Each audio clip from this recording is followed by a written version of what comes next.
Okay.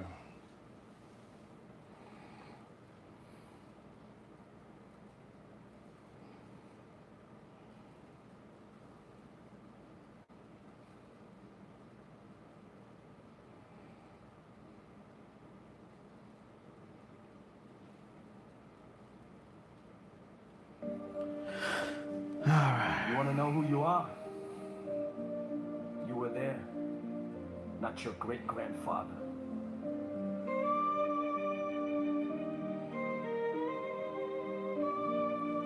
This ain't history, it's your identity. Har Sinai, the world stood still. Mountains shook and hearts did chill. Fire in the sky, thunder in our bones. Hashem's voice echoed deep in our souls. The song will be released tomorrow. Such Every soul stood there, feel that shift. You think you just showed up in this generation. Now you were summoned for that revelation. The Torah wasn't just given, it was engraved. And in that moment, it's a song for Shavuot. not just with laws, not just a creed, but with the manual for what the soul needs. We were there, no stories, no spin. Every Jewish soul felt the fire within. We were there, it echoes inside from Har Sinai where truth never died. We got the Torah, we got the flame, and we carry it forward in Hashem's name. So don't forget, don't drift, don't lie. You stood at the foot of that mountain sky. Your Rambam said it. Teach it to your seed. Make Ma'amad Har Sinai the spiritual creed. Don't wait for SHAVUOT once a year. This memory's the weapon, the shield, the spear. It wasn't just mitzvah, it was identity given. It wasn't a speech, it was heaven driven. He gave us joy, clarity, fear, and grace. The blueprint to navigate time and space. The neshama change, transformed on the spot. Our mission began, we took the lot. The luhot were heavy, but the weight's divine. Carve that truth in your daily grind. We ain't just a nation with an ancient past. We're the people who heard Hashem's voice blast. From fire and cloud, thunder and flame. And we still walk proud in Hashem's name. We were there, no stories, no spin. Every Jewish soul felt that fire within. We were there, it echoes inside from Har Sinai where truth never died. We got the Torah, we got the flame, and we carry it forward in Hashem's name. So don't forget, don't drift, don't lie. You stood at the foot of that mountain sky. You want power? It's not in fame. It's in saying Na'ashev and Ishma without shame. The Goyim hate it. They saw what we got. And ever since then, we've been in their plot. From Rome to Greece, from exile to war. They couldn't handle the truth we swore. But we ain't breaking, we ain't afraid. We heard Hashem's voice, we're already made. Even converts, the soul stood near. The future heart said yes with cheer. And now it's our time, don't let it fade. The fire's in you, don't let it degrade. The nations of the world could never erase the fire we got from that holy place. And when your emunah feels like it's breaking, remember Har Sinai where your soul was awakened. We were there, no stories, no spin. Every Jewish soul felt that fire within. We were there, it echoes inside from Har Sinai where truth never died. We got the Torah, we got the flame, and we carry it forward in Hashem's name. So don't forget, don't drift, don't lie. You stood at the foot of that mountain sky. You were there, not just your name, not just your DNA. We were there. Your neshama stood beneath the mountain when Hashem said, Anochi Hashem Elokah. You didn't ask for proof. You said, Na'aseh v'nishma. We will do, and we will understand. And now the world is louder than ever. Pulling, twisting, lying. But if you want to know who you are, you don't need a mirror. You need a memory. You need Har Sinai.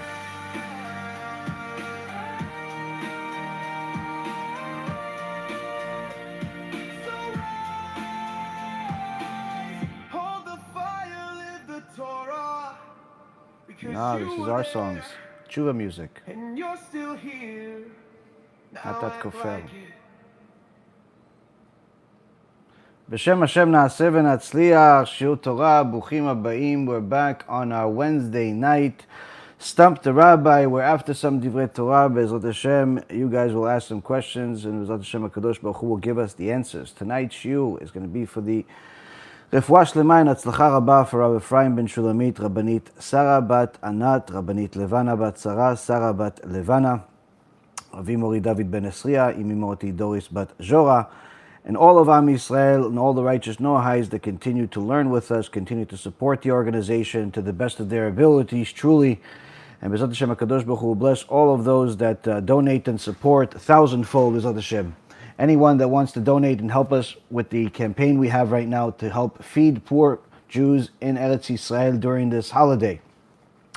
You could still donate on our campaign. Anyone that wants to donate on our website, you could do it at BeEzratHashem.org. You could donate through YouTube. You could send a check, wire transfer.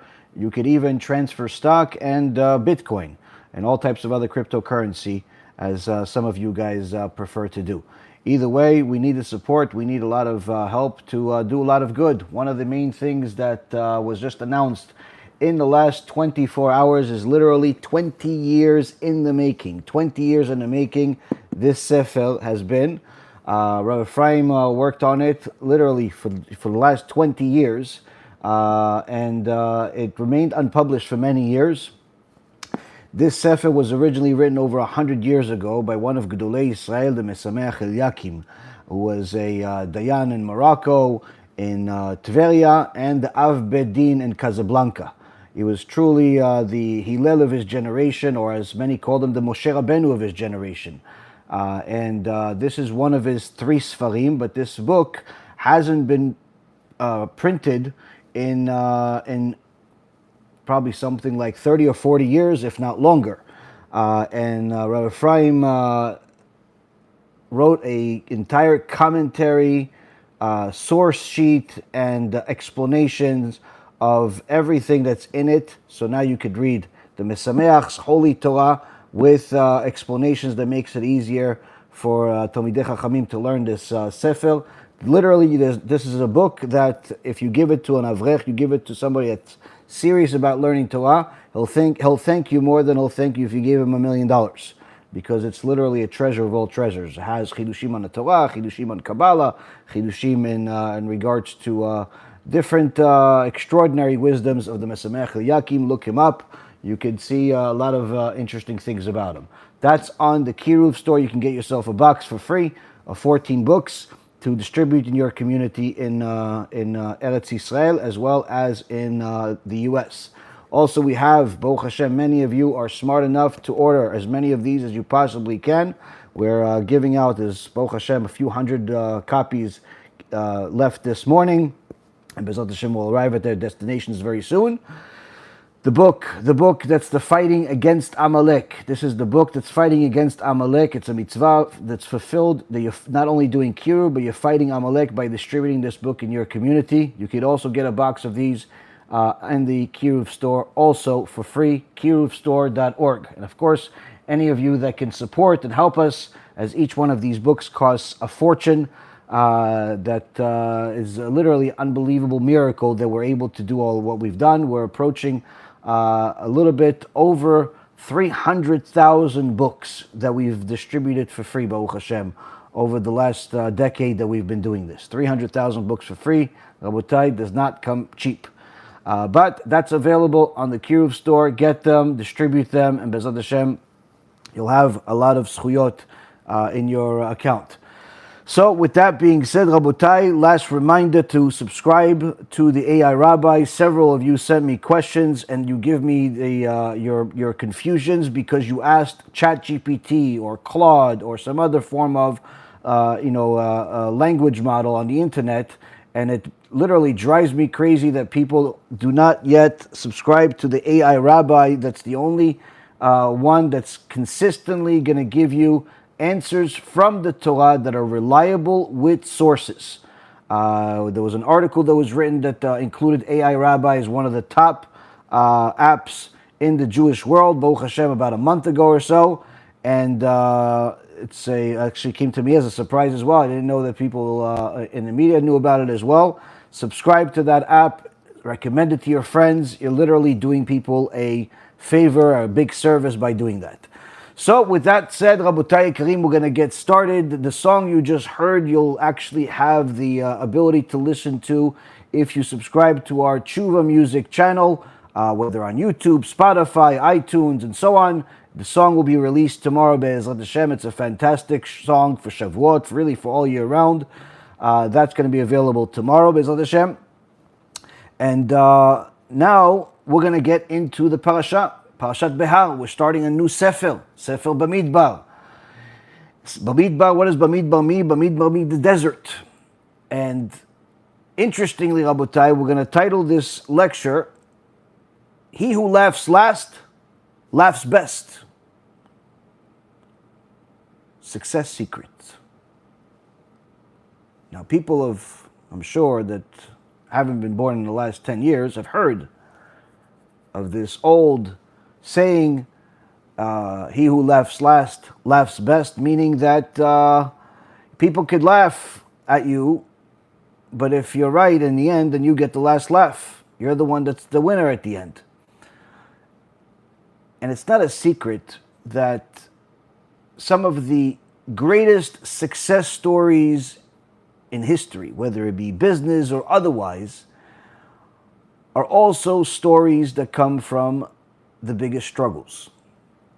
How did those people that succeeded in the end, how do they know to keep pushing despite being laughed at? How can you use it as a lesson in your Torah learning, in your business struggles? Parashat BaMidbar seems to be all about the census, counting Jews, that would seem to be irrelevant to success, needless to say, to your life. But a closer look into the verses, Rabotai Karim, will uncover not only things that are relevant, but actually the secret to success that's buried within the desert. BeEzrat HaShem will succeed in showing you this and learn it, that you'll be able to have literally a priceless tool that you could apply in many, many aspects of your life. וידבר אדוני אל משה במדבר סיני, באוהל מועד באחד לחודש השני בשנה השנית לצאתם מארץ מצרים לאמור.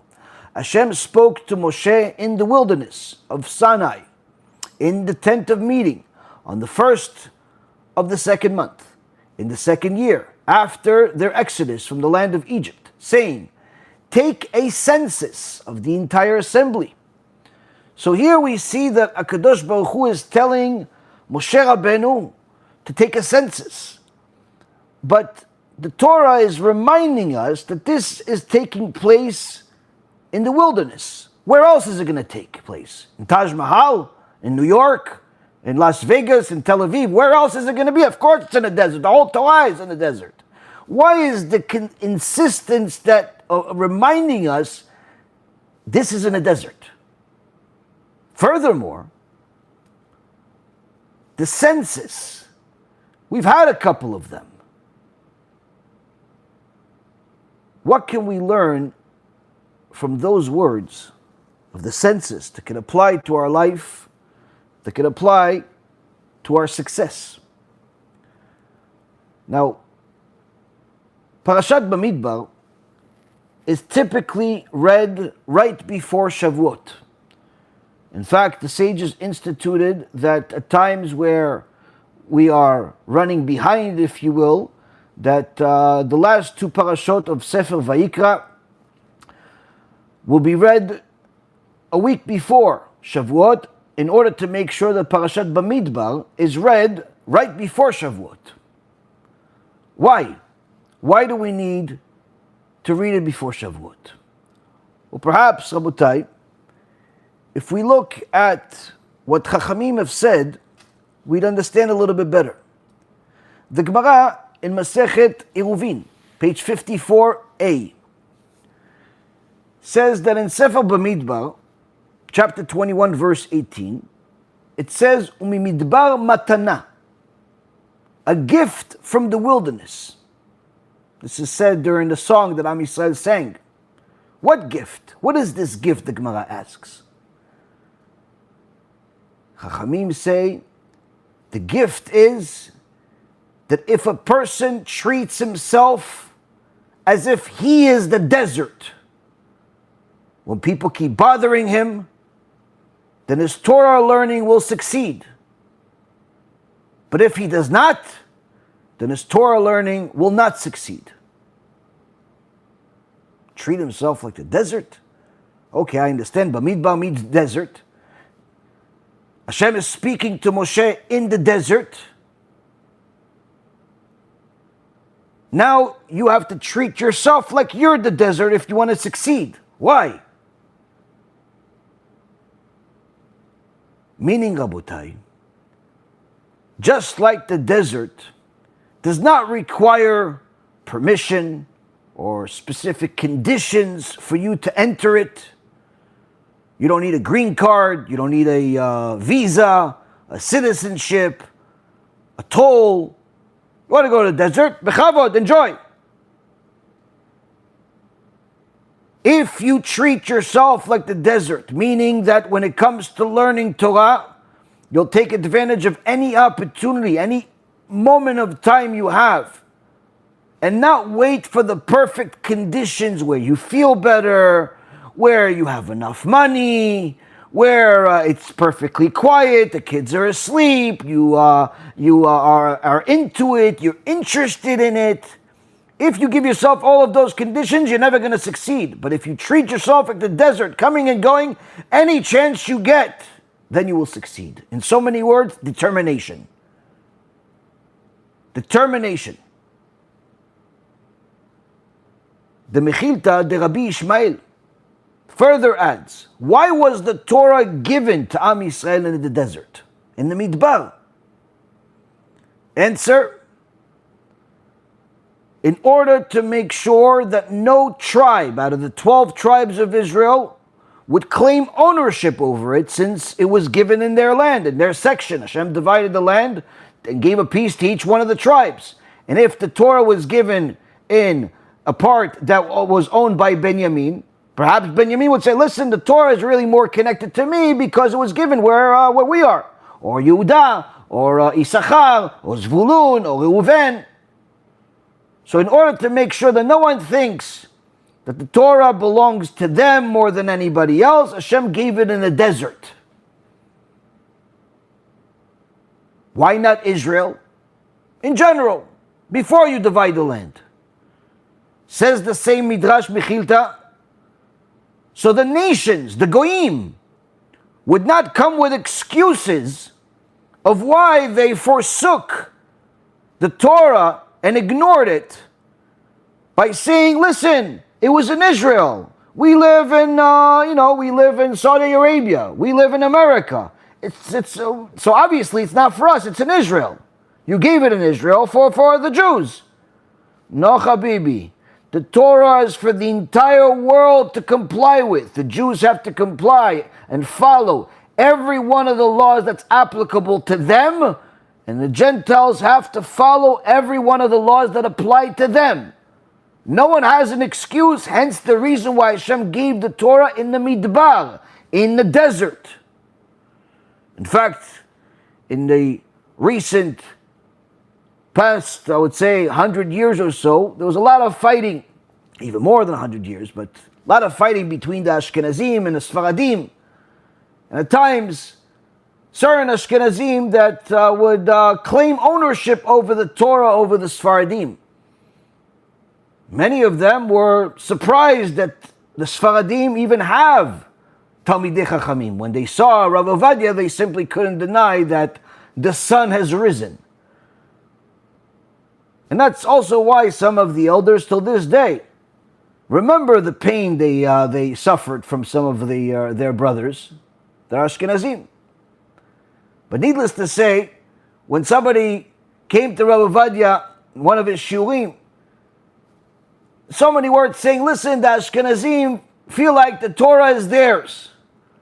Rav Ovadia Yosef Alav Shalom says, the Torah itself says, Torah tziva lanu Moshe morasha kilat Yaakov.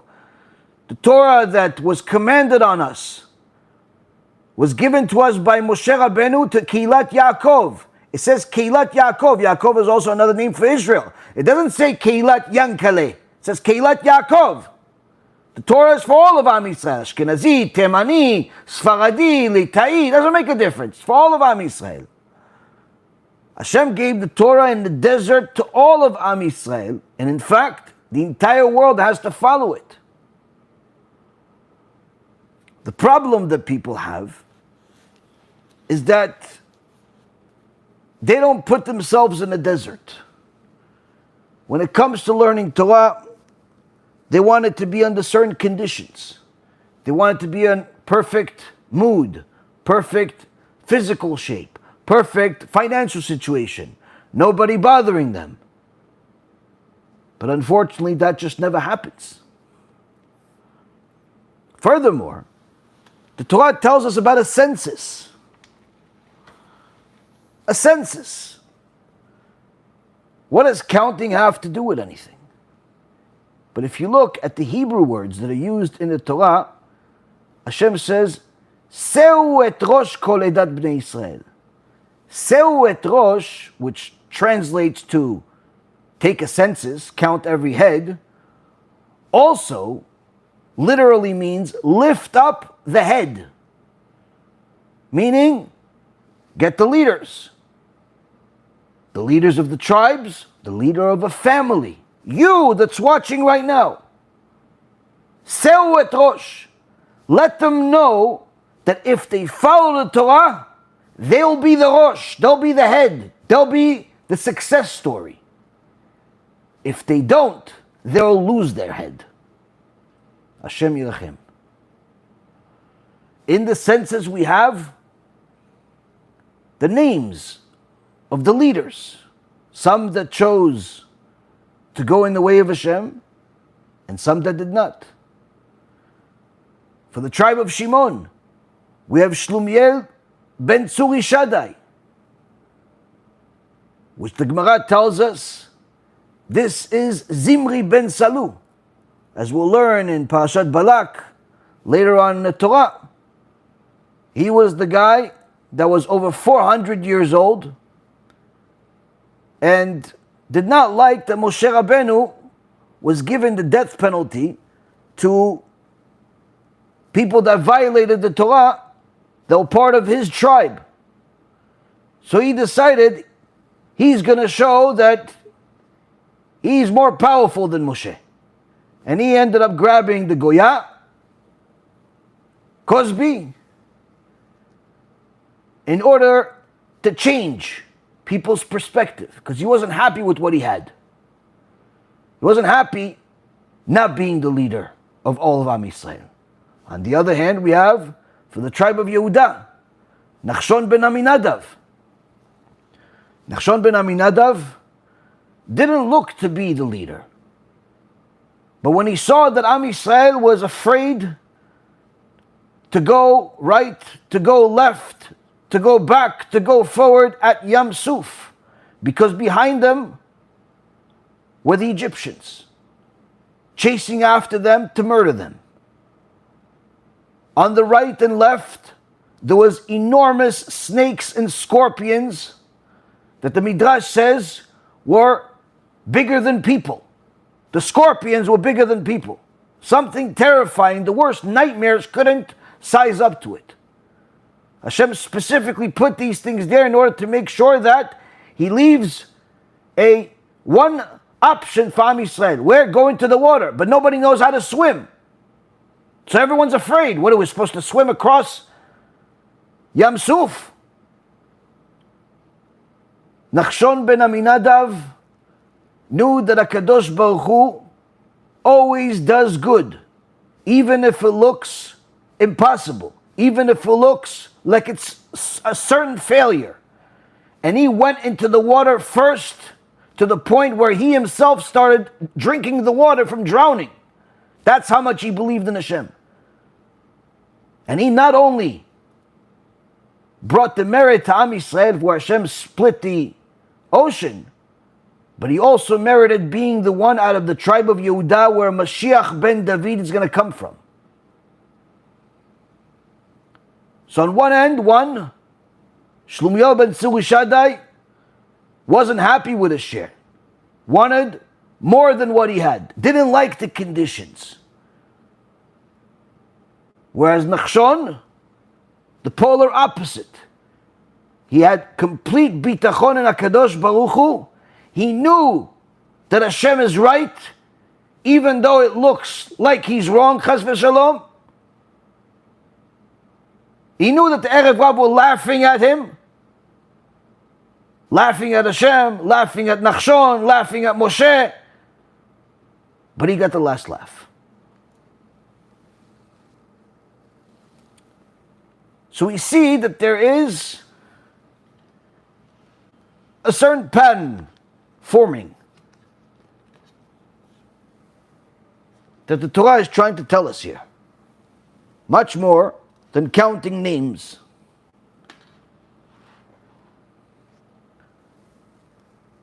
Chazal tell us the Torah was given to us in the desert in order to constantly remind us that in order for us to succeed, we have to act like the desert. Stop looking for perfect conditions. If you're looking for perfect conditions, you are simply going to never progress. And this applies in every aspect. It applies in the learning Torah. It applies in doing tshuva. And needless to say, it applies in business, in your career. If you're not willing to make moves, to do things that other people are not willing to do, you're never going to progress. Now, this does not mean to turn into a speculator. This does not mean to do the exact opposite of what everybody says just for the sake of being the opposite. That's a fool. But what the Torah is telling us is when you know you're right, go all in. Everything. What about the fact that everyone's laughing at me? Let them laugh.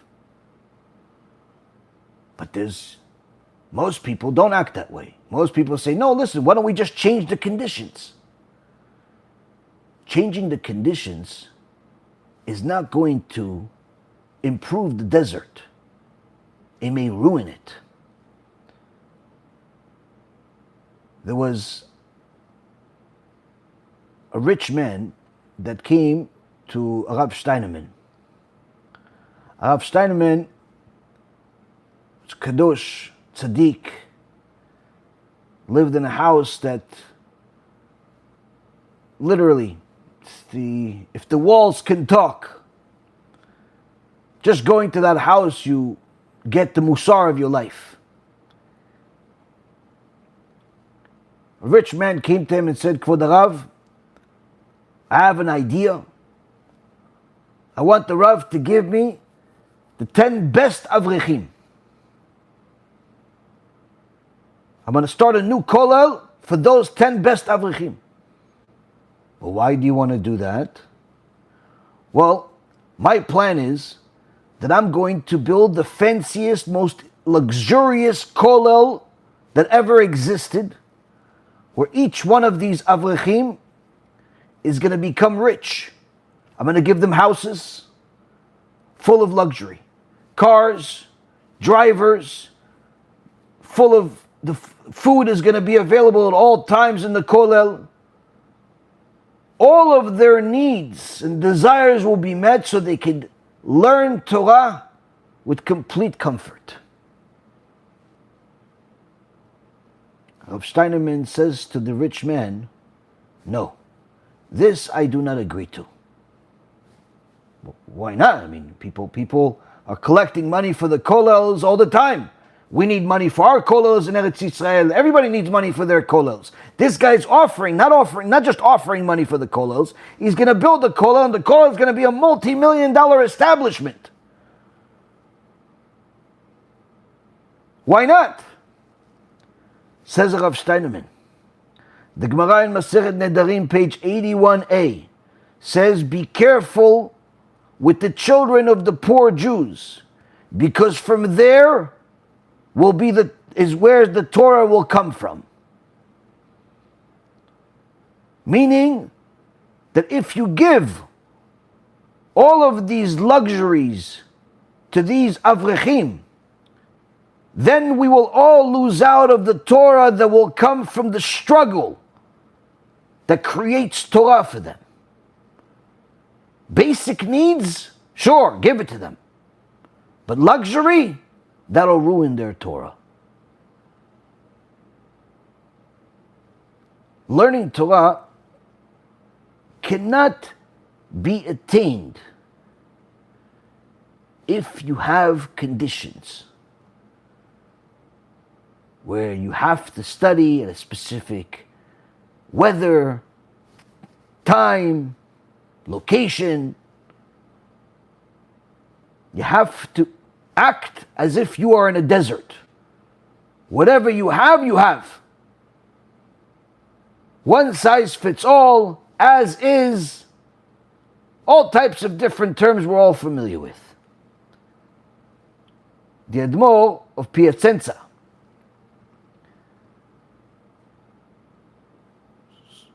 studied Torah with complete devotion inside the ghetto camps in the Holocaust.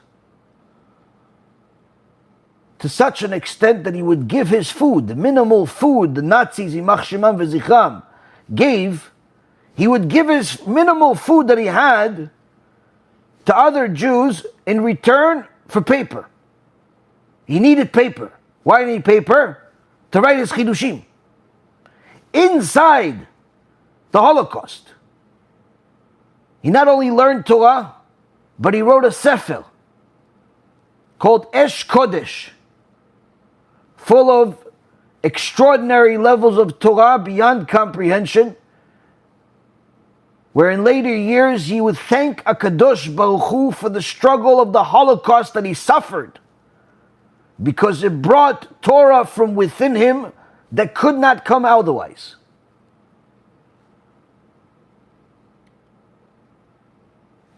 The Mesameach Eliakim, the Sefer that I just told you about, he was a son of also a giant Chacham, Rav Nisim Eliakim, but his father died when he was still a young boy. And of course, when you are an orphan at a young age, you have every excuse under the sun to be a failure. But the Mesameach's precious neshama loved the Torah, but he couldn't afford it. In those days, they would charge you money to come to the Bet Midrash, similar to the times of Hillel. And this young little boy, 7, 8 years old, would sneak into the Bet Midrash and hide under the curtains, waiting for the shiur to start, where he will hide the entire shiur, listening to it attentively, no different than the biggest Talmidei Chachamim in there, and writing down everything he could. Because he couldn't afford to pay. But he couldn't afford not to learn Torah. One day, the Rav that was given the shiur heard a little ruffle behind the curtains. So he went to check. As he moved the curtains, to his surprise, he saw this young little boy learning Torah with such devotion, listening and writing everything that the rabbi said. Something that you only hear about in the Gemara, the story of Hillel HaZaken, who sacrificed his life by staying on the roof so he could hear some Torah from Shmaya and Avtalion. This little boy was the Hillel of his generation. He said, from now on, you don't need to pay. You come sit here next to me, we learn Torah. He had every reason in the world to be a failure. Surely the other kids would laugh at him. What are you doing? Come play ball with us. Come cause trouble with us. Who needs to go? And even if you go, if you get caught, you get in trouble. The young Mesameach did not let any of that get to him. And years passed, and his precious neshama was elevated further and further in the world of Torah, to the point where he was a gadol in the eyes of everyone in the world, people, Chachamim from all over the world would send him questions, regardless of whether he was in Tveria, or when he moved to Morocco, or when he went to Casablanca. It didn't matter. They would find him. They would literally chase after him to go send him questions. One time, a group of businessmen came to the Bet Din in Morocco that was headed by one of the greatest Mekubalim in the last 100 years, Rab al-Kabitz. They told him, we have a case. And the Rav asked him, where are you from? And they said, we're from Casablanca. The Rav got so upset. What? Why are you here wasting our time? Coming here wasting time, wasting money, coming here to ask us to help you with this case when you have Moshe Rabbeinu of the generation back home? What, you think that we would ever know more than him? More than the Mesameach? Yes, the same young little boy that grew up to be a giant Chacham. But he had every reason to fail, every excuse to give up. When they asked the Chafetz Chaim, alav shalom, who has a share in the world to come? The Chafetz Chaim famously said, one who is happy with his share and does not want something else. What does it mean, doesn't want something else? So he shouldn't pray for anything? If he is sick, he shouldn't pray? No. Certainly, you could always pray for Hashem to help you, to heal you, to give you parnasah. But that does not change your state of happiness. You don't want somebody else's life. You don't want his life because he has a car, her life because she has better health, their life because they have more children, his life because he has more money. You don't want anybody else. You want what you have. If you are happy with what you have, you'll go to Olam Haba. You'll go to heaven.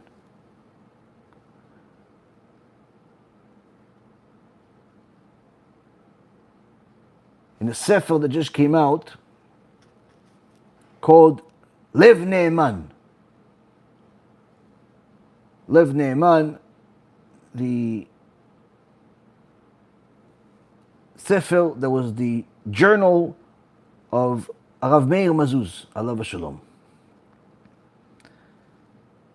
There he writes different things about his life. And they published it. And he writes in there, my peak in intellect was when I was 7 years old. 7 years old, he was already a Gaon, knew the entire Tanakh by heart, something beyond anything you could imagine. And even in my dream, they told me from Shamayim that my neshama came from Olam HaAtzilut, the highest level of worlds. That's where his neshama came from. Yet my problem was, he says, that I had a terrible stutter. That I was struggling with to the point where I was willing to give 99% of what I had just to get rid of this stutter. But when I thought about Moshe Rabbeinu, the prophet of all prophets, Isha Elokim, who also had a stutter, I was comforted. Perhaps all this knowledge is not going to go to waste. Because if Moshe Rabbeinu succeeded in teaching all of Am Yisrael the Torah till this day, despite his stammer and his stutter, then perhaps I can succeed too. And he didn't give up. He didn't give up. One of the biggest problems that a person has in their life is a problem they invent in their mind. Because instead of worrying about their own life, they worry about what people think of their life or would think of their life. They're affected and infected by everyone's laughs and mockery of what they decide to do. They want a different life. Why isn't it easier, Rabbi? Why can't everyone agree? You're not understanding. The Torah was given in the desert. Specifically, harsh conditions, because that's struggle is what brings success. There's no shortage of stories of major organizations that were a laughingstock for years before they became everyone's favorite investment. I remember years ago, when I was still in the investment business, the secret sauce to the successful investments that we chose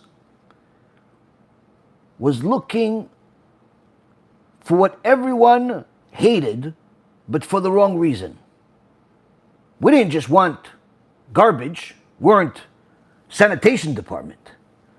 We wanted to find the company that everyone was laughing at, but they were wrong. And the difference between finding losers and finding winners is whether you're able to determine whether everyone is wrong or not. Because while they're being laughed at, that means the stock has gone down, is staying down, nobody likes it, everybody makes fun of it. And you analyze. And you see, is everyone wrong? Is it possible that these Wall Street banks and analysts, everyone is wrong? Yes, it's possible.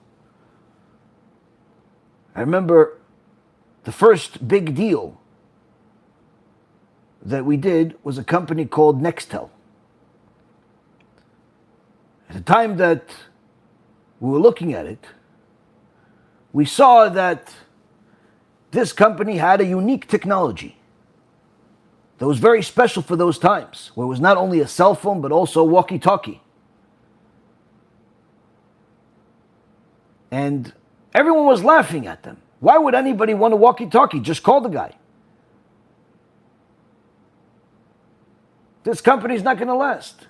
This company's this company's that. Their stock went down from high prices in the 2000s, 1999, and it got down to as low as $3. I did everything I possibly could to get every one of my clients to buy as much of it as possible. I remember one of my clients, his name was David Taylor. He's already passed on many years ago. He used to work at a major bank with under Jamie Dimon. And I called him. I told him to buy more and more, even though the original purchase that he bought was a little higher price. Still, you need to buy more. In the beginning of the conversation, he told me, if I had $3, I wouldn't buy one share. By the end of the call, he bought another 20,000 shares. But he believed that it was a loser. I explained to him that not only was he wrong, everyone's wrong. And he believed in the argument that I gave him based on different information, and he ended up making a fortune out of it. And so did everybody else. When the stock went up over $20 a share, I think it was 25, 26, 28.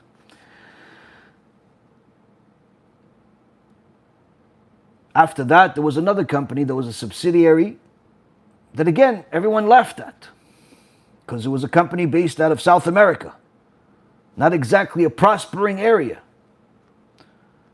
I showed them that I found a clause inside a legal document called an SEC filing that guarantees that they will have to be bought out. Something that, if you could find that, and you have $1 billion, go borrow another $1 billion and buy that too. But apparently, the market didn't know about it. it was so clear to us that people thought we made it up. Especially because of how much people hated it. Well, about a year and a half later maybe, it went up to, from I think it was $8 or $6, and eventually got bought up at 26 and a half. The same thing happened with a company called Priceline. They were buying after the September 11th attacks. People thought I was insane to buy a company that benefits from the airline business that's crashing, that's going out of business. Everyone is wrong. Everyone is wrong. And of course, many laughed. Bunch of brokers in the office thought I was either going to go to jail or to an insane asylum. But eventually everyone was wrong, and the stock went up drastically. I'd say we made a few times our money, but we sold too early because it went up much more. But still, the clients made a ton of money.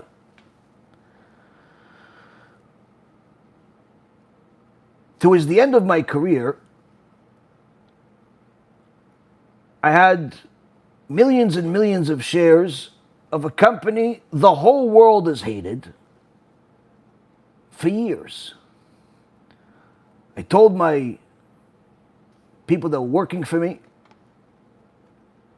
same thing I told my clients. I know everyone hates it. I know it's struggling. I know everything that everybody else knows. But everyone's wrong. One day this will change. I said, listen, the stock, you started talking about it, it was in the teens. It's $2 right now. The market's crashing. Yeah. Started talking about it then. But right now is when we're buying the position. It's $2. Why? This company is going bankrupt, they would tell me. They're not going bankrupt. It's impossible for them to go bankrupt. The government will have to bail them out before they go bankrupt. Why? There's only two companies in the entire sector. And it's the most important sector in a technological world called semiconductor. Company was called AMD. After the crisis of 2008, I was practically begging people to buy the stock for $2.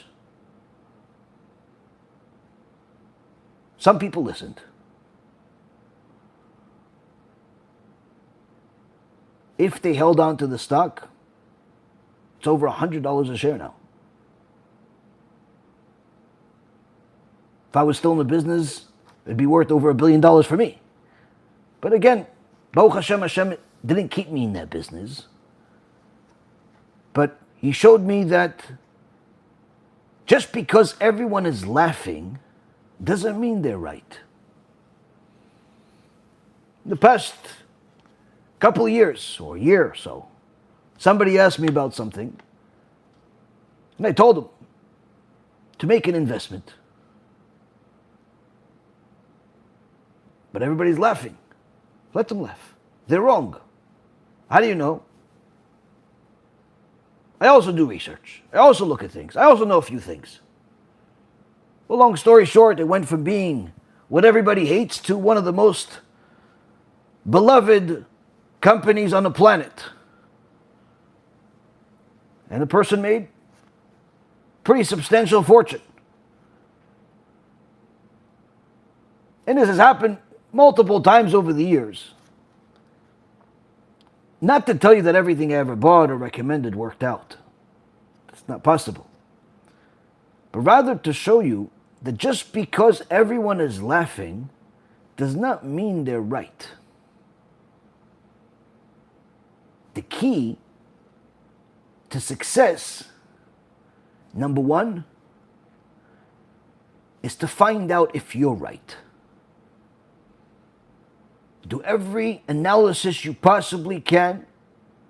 Investigate your heart, your mind, your facts. Put everything into it. until you are certain that you're right. The moment that you find that out, then you can go to step 2. But until you're 100% on board that you are right, step 2 is irrelevant to you. You'll break. Why? Because step 2 means not only putting everything you have into this, whether it's your Torah learning, your business, your idea, whatever it is. It's not just that. It's doing it with narrow focus, where nothing else exists. Nothing else exists. Nothing can change your mind unless it contradicts your information, which means that either you were wrong or you became wrong because something material has changed. But once you analyze the situation to the point where you've concluded that you're 100% know this is right, then you can go step 2. Step 2 is push with no holding back, despite the fact that you will be laughed at day in, day out. You'll be called crazy. You'll be called a fanatic. You'll be accused of being all types of things. Until everyone knows you're right. And you get the last laugh. But the last laugh is not enjoyable, believe it or not. Because the pain and agony you have to go through until you get to that last laugh, nothing's funny about it. In fact, you have enough experience with winning. Winning itself is not really all that pleasing. It's expected. I knew I was going to win. That's why I continued while everyone was calling me a crazy person and all types of other names. The only thing I regret is I couldn't do more. I couldn't push more. I couldn't learn more.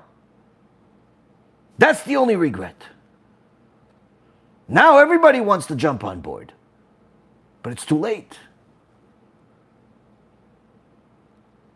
The same applies, Rabotai Yekarim, in the world of Torah. For years, we have exposed different people, and some people agree, but many do not. We just published a book showing everything we've said and more of why Manis Friedman is a heretic, and anyone that listens to him is also a heretic. And anyone that follows in his footsteps is a heretic. And none of those people will ever have anything other than Gehenom, Kafakela, and Chibut HaKever to look forward to. Still, there are many that disagree. Perhaps they'll change their mind after they read the book. But people think this is new.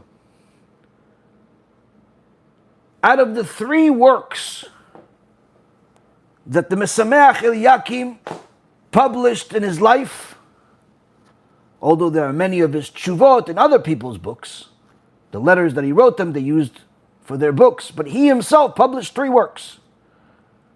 One is the one we published just now, or reprinted with commentary on it. Another one is something similar, but with different chidushim. But the third work, perhaps the one that he's most well known for, is a book completely dedicated, going against someone that was a famous rabbi of the time, and saying that he is not only wrong, but he is against the Torah. And everything he says is against the Torah. Now, this is not just some average rabbi. We're talking about the Gdol Yisrael. 30% of the work that is published today from him, perhaps the most well-recognized book that everyone knows them by,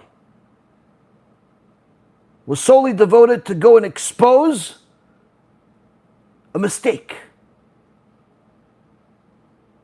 that everyone thought was right. No, but it's a mistake. Someone asked me today, a new person that started watching my shiurim, Rabbi, why do you dedicate so much time to going against the cash advance business?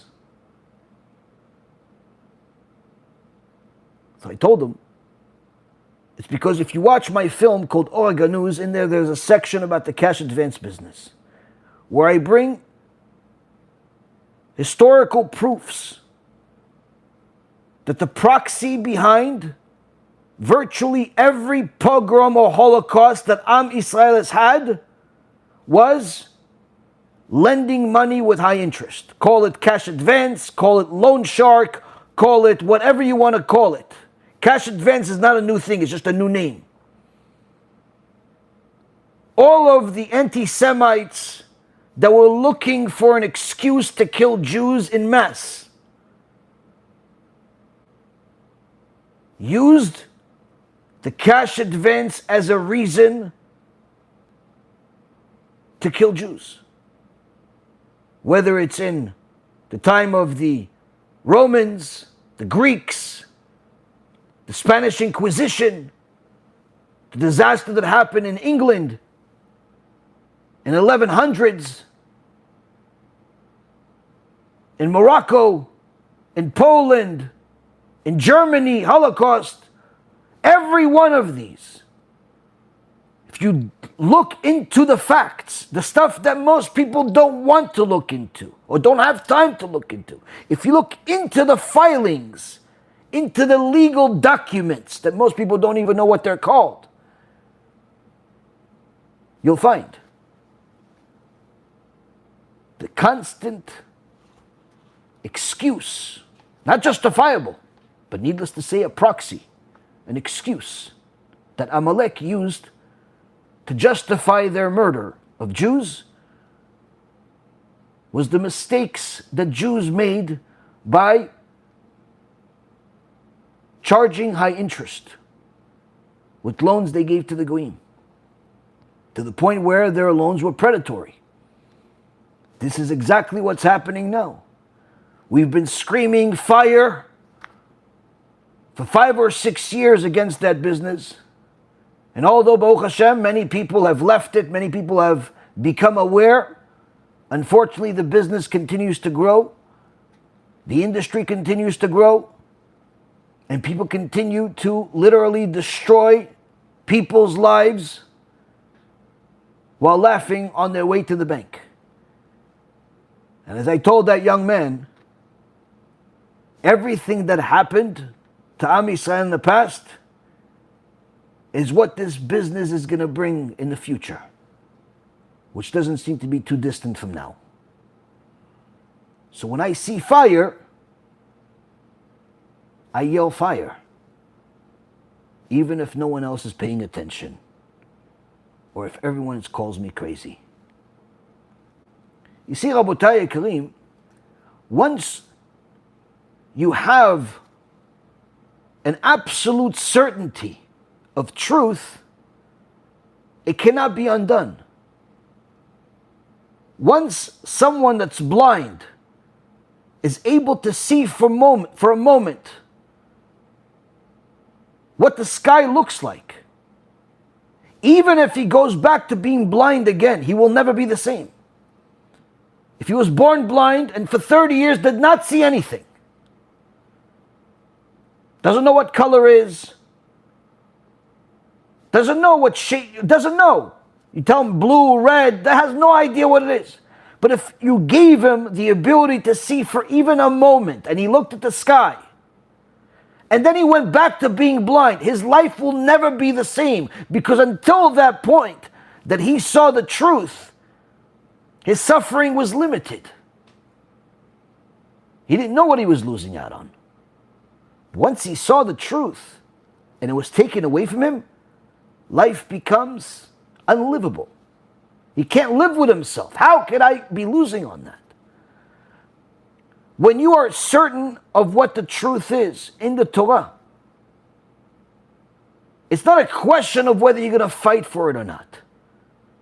It's not a question of whether the conditions meet your desire or not.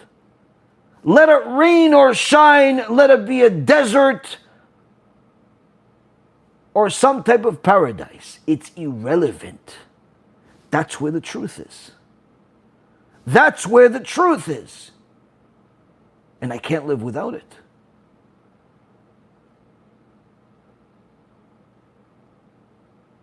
So when a person understands what we're saying here, they can apply it to their life in different aspects. If you're wise enough to succeed in the world of Torah and learning, if you want to succeed, that means Torah has to become the number one priority in your life. The absolute certainty where nothing else compares to it. Not food, not relationships, not physical pleasures. Until you do that, you won't get to your full potential. You may progress here and there, like everybody else. Maybe you'll fail, maybe you'll succeed. But if you turn yourself into a desert where there's only one option, and the conditions are irrelevant, then it doesn't matter that your family's laughing at you, that you spent all your time learning Torah. It doesn't matter that your brother and sister and cousins are telling you you're insane for reading books all day and watching lectures. It doesn't matter that everyone is asking your wife, why is she so modest? Why don't she wear clothes like everybody else that's practically no clothes?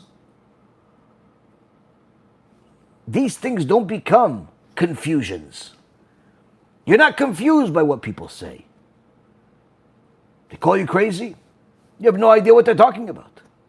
In fact, you feel bad for them being the way they are. You don't get angry at people making fun of you. You simply feel bad for them. Because while you see the sky as blue as HaKadosh Baruch Hu made it, they're still blind. So while you see that this person is a heretic, it's irrelevant that someone disagrees with you. You simply feel bad for them for not having the vision. You can try to help them, pray for them, tell them refuah shlema maybe, give some tzedakah on their behalf. Hopefully they'll have more merits to see the truth. That's the difference between those that succeeded in the world of Torah and those that didn't.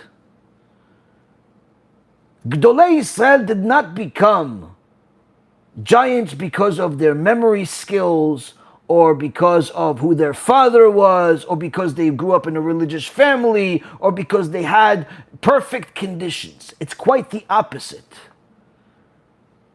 The more you learn about Gdolei Yisrael, the more you realize they literally had every excuse under the sun to justify failure, to justify giving up, to justify being like everybody else. Whether it's being orphans at a young age, or extreme poverty, or death of loved ones, all types of horrible things happen to them. But their absolute certainty in the truth of the Torah did not allow them to believe anyone's fairy tales that the sky is not blue. To believe anyone's fairy tales that you don't need to learn Torah, that you don't need to serve Hashem, that you don't need to put everything into it. Because to them, the Torah was more important than air, more important than the oxygen. They're only breathing because they have to, for the sake of learning Torah. So when a person wants to succeed in learning Torah, throw out all the conditions. Throw out all those requests where once I have money, then I'll do it. Once I have comfort, then I'll do it. Once I get married, then I'll do it. Once I have more time, then I'll do it. Once I quit my job, then I'll do it. doesn't work that way. If you eliminate one of the struggles, it'll simply be replaced by another struggle. Why? Hashem is putting it in front of you. Choose your struggle. You want to struggle with money? You want to struggle with time? You want to struggle with people? The struggle is there because Hashem puts it there. Because the struggle is necessary in order for the Torah to come out of you. And if you're waiting for that cup of coffee to be perfectly warm before you start drinking it while you learn Torah, you may become a connoisseur of coffees, but you're never going to become a Talmid Chacham. The same applies to people that are doing tshuva, people that are converting. So long as something else is priority to you over that tshuva, over that conversion, then the journey will be unnecessarily difficult. Because as long as you don't believe in the path that you're on, to the point where everything is on the line, there is no turning back. There is no other option. There's no way that I can continue living my life the way it is. I have to constantly get closer to Hashem. There's no way that I'm going back. There's no way that I'm staying the same. There's no way that I have to keep going forward. I have to keep going forward towards doing tshuva more, towards converting, towards growing as a servant of Hashem. Simply, you do not see any other possibility being a viable option for you. So long as it's not that, then you'll struggle. Because while the difficulties will exist regardless, after all, it is the desert. When you're not 100% convinced, when you're not 100% narrow focused, then you create a new struggle for yourself, which is a struggle where you're not sure you're doing the right thing. You're not sure you're going in the right direction, which means that every one of your steps is full of doubts. Every time you pray, you doubt whether you should have prayed or gone to the movies.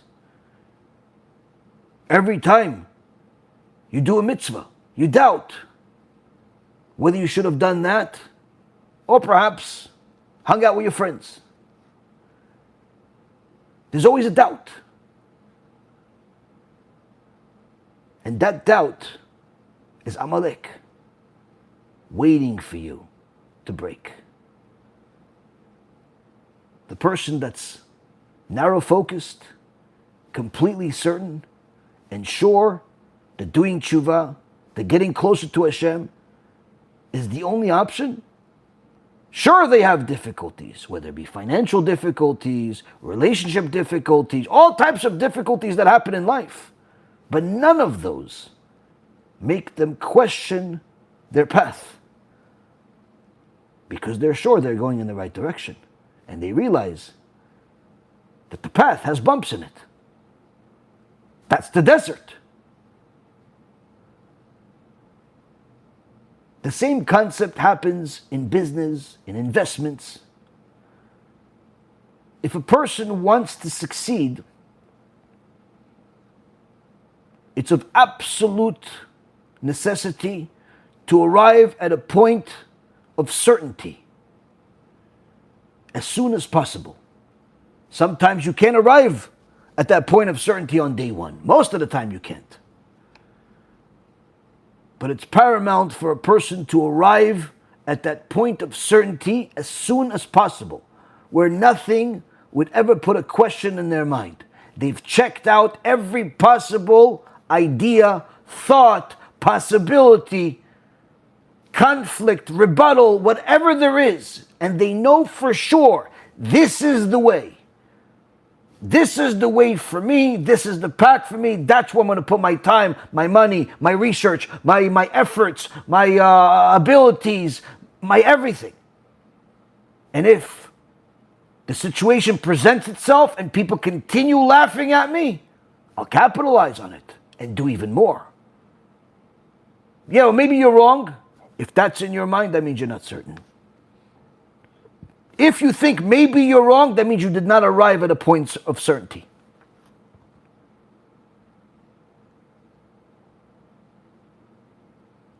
This is something, Rabotai, that if a person knows how to apply it, it can help them serving Hashem in Torah and mitzvot, in learning Torah, in business, in finding investments, in every part of their life. But what most people do instead is they wish for a different circumstance. They wish they could run the world. As one woman came to Rav Moshe Feinstein, alav shalom, looking for permission to wear tzitzit. Rabbi, can I wear a tzitzit? And Rav Moshe Feinstein said to her, you can if you can meet these two conditions. One, the tzitzit cannot look like the tzitzit for men, because you're not allowed, as a woman, you're not allowed to wear men's clothes. It's a violation of the Torah. Okay, that's easy enough. Put some sparkles on it, some decorations maybe. Condition number two, you wearing a tzitzit cannot be as a result of you being unhappy with your circumstance as a woman and wanting to be like the men. Because if that's the reason why you're wearing a tzitzit, then you are an apikos, a heretic.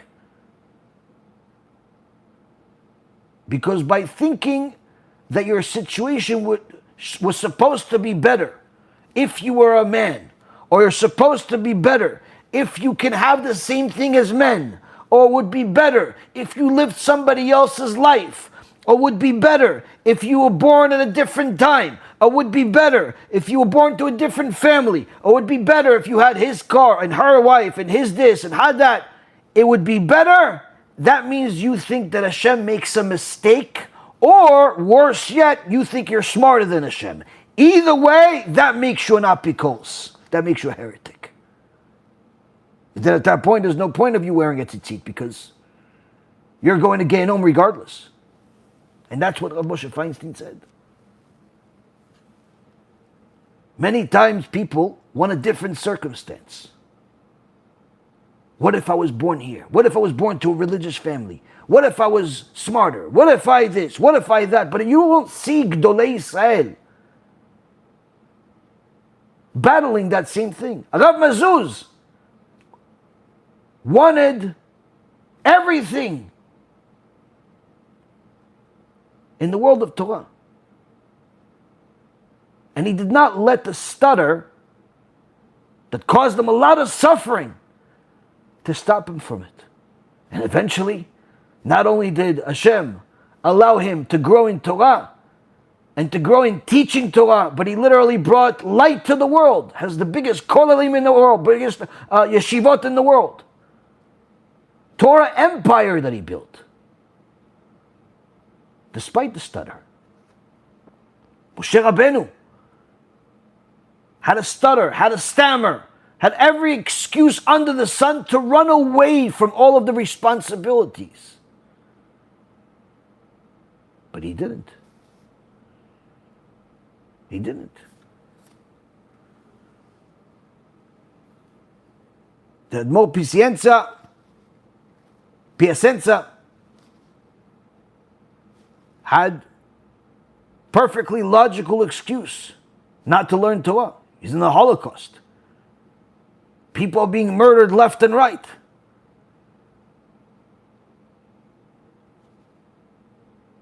He didn't let that excuse even appear in his mind. He studied Torah with such commitment and devotion that he even wrote a sefer during the Holocaust.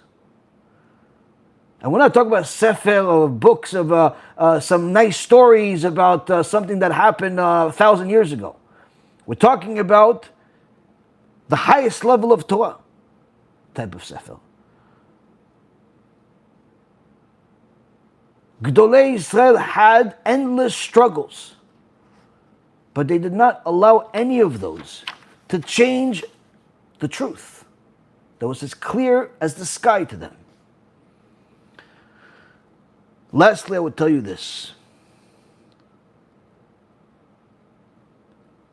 The Chozeh Lublin, who was well known as, and was called the Chozeh Lublin because he had Ruach HaKodesh, he was able to see from one end of the world to the other. And people would come to him with all types of complications. And one day, a family comes to him crying, saying, please, Rabbi, pray for such and such. It was a situation that required Ruach HaKodesh to know what to do. And Chozeh Lublin told him, I'm sorry, I cannot. I no longer have Ruach HaKodesh. I gave it back to Hashem. Why? It's virtually impossible for 99.999% of people throughout all of history to attain Ruach HaKodesh. You got it and you gave it back? Why would you do that? He says, because I didn't know what to do. People would come to me and cry because someone's dying. So I'd start praying for him. And as I'm praying, another family would come to me, tell me, please, Rabbi, my wife, she's in the middle of labor and the baby won't come out. And if it doesn't come out soon, she's going to die and the baby's going to die. Please pray. So then I would start praying for them, and then I would see with Ruach HaKodesh that the guy they're asking me to pray for him to live instead of die, his soul is supposed to go into that baby, but it can't go into that baby that's supposed to be born until he dies. So who do I pray for? For the guy to stay alive, or for the baby to die, or for him to come out? So I said, Hashem, I don't know what to do. You run your world. Take this away from me. Take this Ruach HaKodesh from me.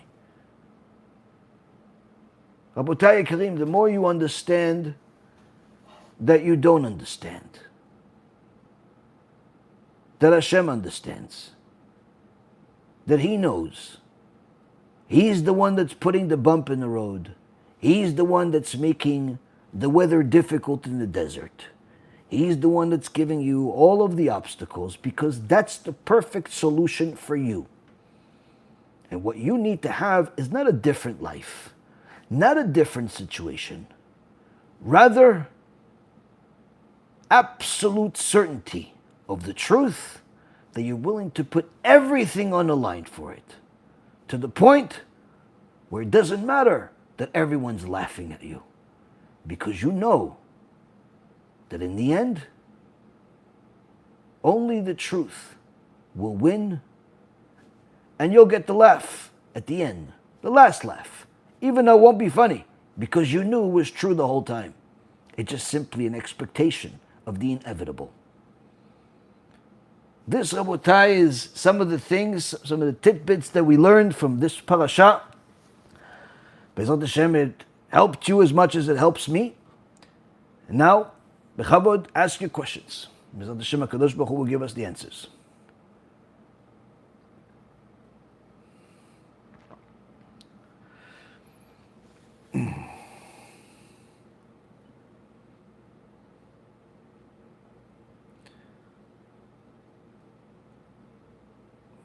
What is kavana supposed to feel like? Well, the more focused you are on the prayer and on the purpose and who you're praying to, the more the more connected you are to the words. Now, there is certain things that a person can do. They're called kavanot. That's not usually for women, but that a person can do, and that's, in essence, it's a, let's just say, it's narrowing the mind's eye into a smaller and smaller and more focused point. And if that makes any sense to you. What's the best type of Torah to learn on Shavuot? That depends who you are. It depends where you stand. I mean, if you're part of a Jewish community, then usually in the synagogue they'll read a certain portion of each parashat throughout the night. A certain segment of each one, say Dvar Torah about each parashat. If you're not part of a Jewish community yet, then learn whatever is most pleasing to you. Whatever you like the most, whatever you connect to the most, whatever is going to help you study Torah all night on Shavuot.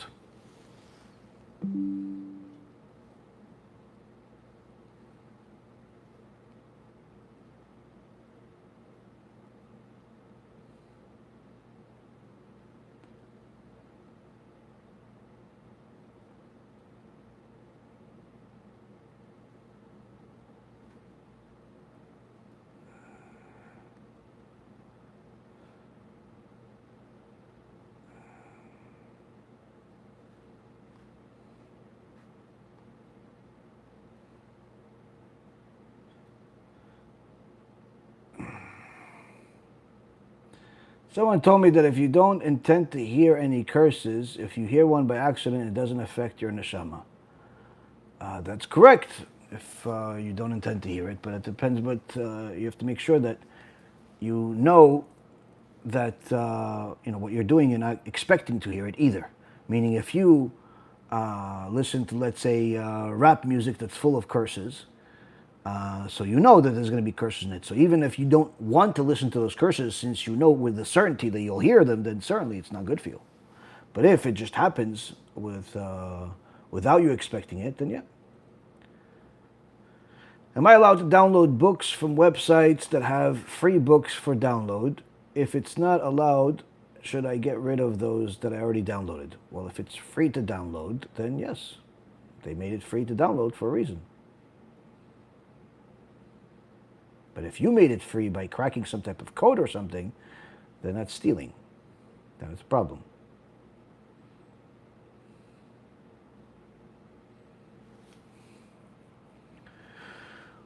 What about reading curses accidentally? Why would you be reading curses accidentally? I mean, what kind of stuff are you reading? I mean, you shouldn't. If you're reading newspapers and magazines, then you shouldn't be reading them, even if there's no curses in them, because they're full of lashon hara, they're full of atheism, heresy, and complete nonsense. So read better quality books and things, and you won't have to even worry about reading curses.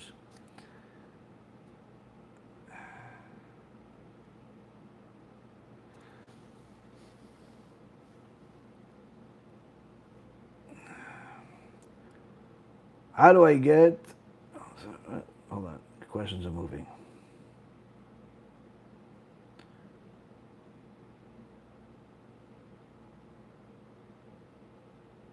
Rabbi, is the book on Manis Friedman available in English? No, it's only in Hebrew.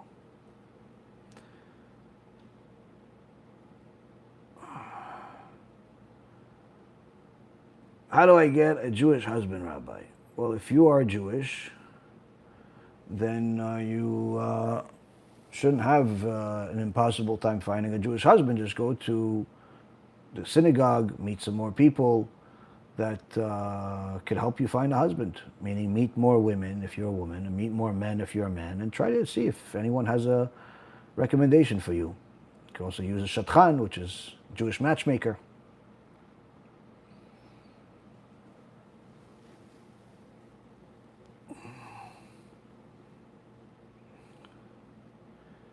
I'm not Jewish. Can I go to synagogue still? No.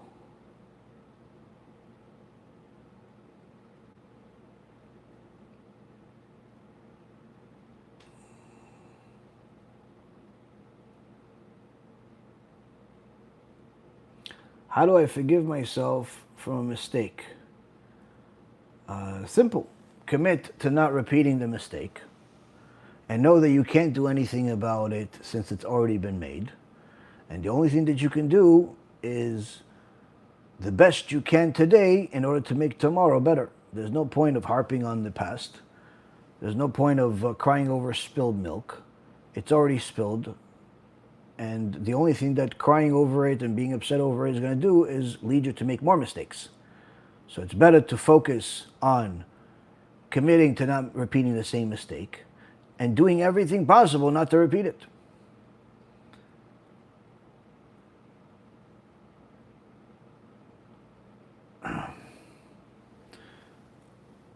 Why aren't non-Jews allowed to go to a Jewish synagogue?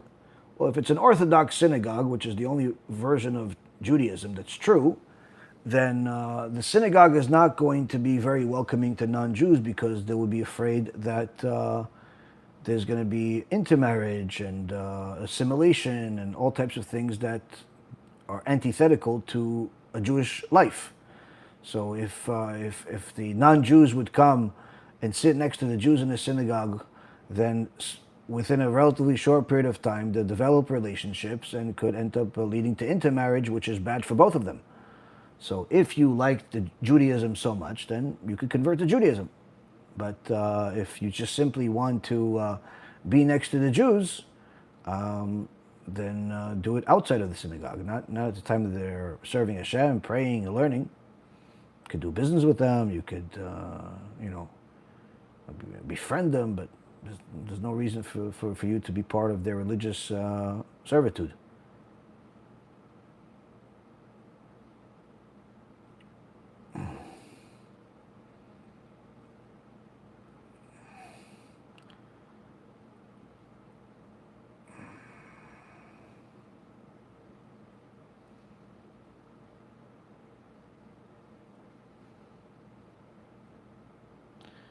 What's the difference of praying to God or the Lord or His name mainly in a blessing?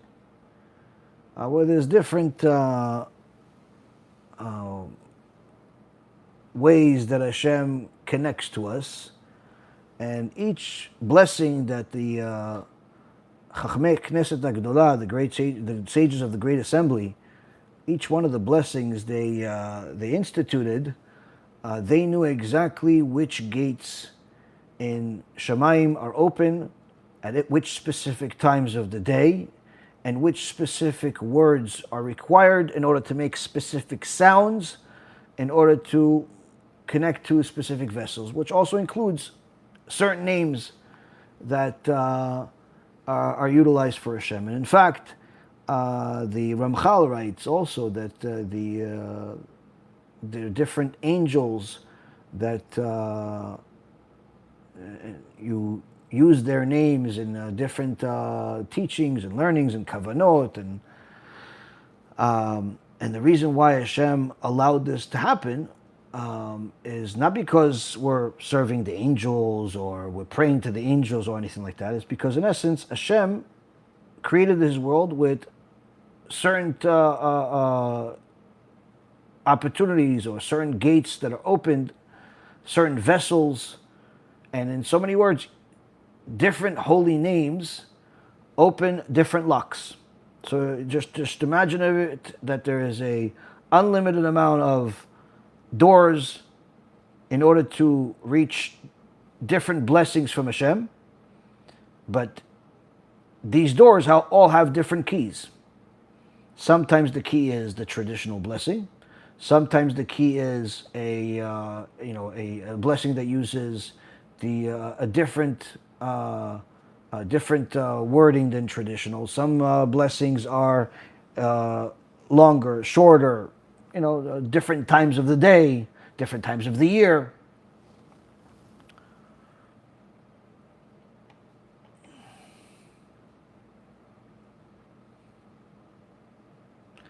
Is one allowed to wear a very large tzitzit in length up to the middle of the hip or knee, or does it need to stop by the hips? No, you can wear a long tzitzit. There's no problem doing it. It's not common, but certainly it can be done. Sure, there's no prohibition of it. In fact, there was a big machloket about the kaftan that many chachamim would wear. There was a machloket of whether it had 4 corners and you have to wear a tzitzit on it, the strings on it. So even though it reaches all the way to the ground, you don't have to put tzitzit on it. But the point is that, yeah, there was certain garments that had tzitzit that were longer. But today, usually people wear tzitzit up to the hips. How to deal with sinat chinam from non-Jews? There's no such thing as sinat chinam from non-Jews. There's only sinat chinam from Jews. And the reason why is because the Jew is obligated to love you. Ve'afta lerecha kamocha. That's one of the mitzvot in the Torah. He's obligated to love you. So when he hates you, then already he's violating the Torah. And when he hates you for a baseless reason, then it's an additional sin of the Torah. The Goyim, on the other hand, are not obligated to love the Jews. And in fact, many of them hate the Jews since the time of Mount Sinai. So when they hate you, they're simply doing what they've done throughout most of history. There have been exceptions. There are some non-Jews that love Jews, but for the most part, throughout all of history, non-Jews hated Jews. So there is no such thing as sinat chinam. They hate you because they hate you, because Hashem uses the non-Jews sometimes as they stick to hit us with in order to remind us that we're different from them.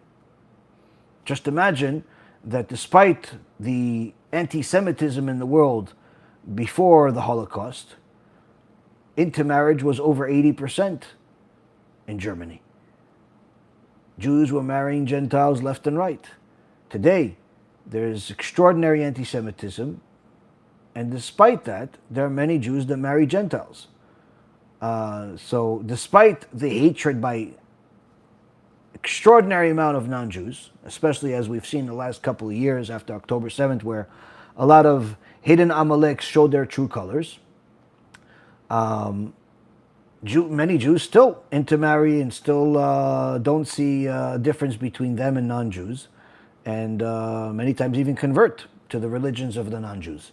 So with all of the hatred and the anti-Semitism, look how much intermarriage there still is, which pretty much means that if there wasn't hatred and there wasn't anti-Semitism, we'd simply lose all of Am Yisrael. We'd simply have 100% intermarriage.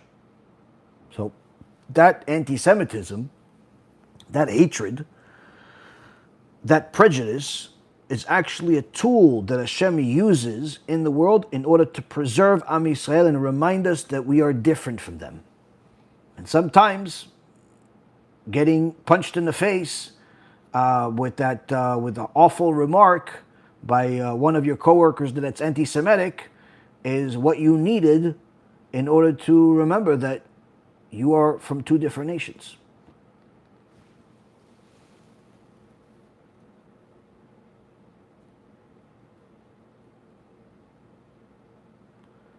Do you need to follow the Talmud in order to be religious? As an Orthodox Jew, you have to know not only to follow the Talmud, you have to know that the Talmud is the oral Torah. We have a written Torah and we have an oral Torah. They're all part of the same thing. You cannot do one without the other.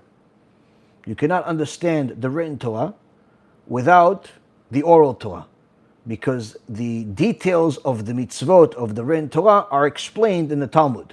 For example, God said that if we violate Shabbat, 12 places in the written Torah, he says that if we violate Shabbat, it's a death penalty. So therefore, we need to know how to not violate it. But if you look in the entire Torah, the written Torah, you're not going to find the details of the violations, with the exception of fire. But there are many other ways of violating the Torah. So where do you know? So how do we know the details of how to not violate the Torah so we don't get a death penalty? Simple. You go to the oral Torah, which is where you have the explanations. This is what's allowed, this is what's not allowed. In so many words, without the Talmud, there would be no Judaism, because we would not know how to serve God. And this is actually one of the biggest and clearest proofs that Judaism is the truth versus Christianity, or that denies the oral Torah, because while Christianity says they accept the written Torah, but they reject the oral Torah, you see that that's complete nonsense and a complete fallacy, because it's not possible to accept the written Torah without the oral Torah, because you cannot understand the written Torah without the oral Torah, so much so that even the ability to read the words is impossible without the oral Torah. Because, as I've said this several times over the years, that most people don't know, in the English language, you have a vowel system. You have A, E, I, or U, and sometimes Y. So you have a handful of letters that one of those letters at least has to be in every single English word.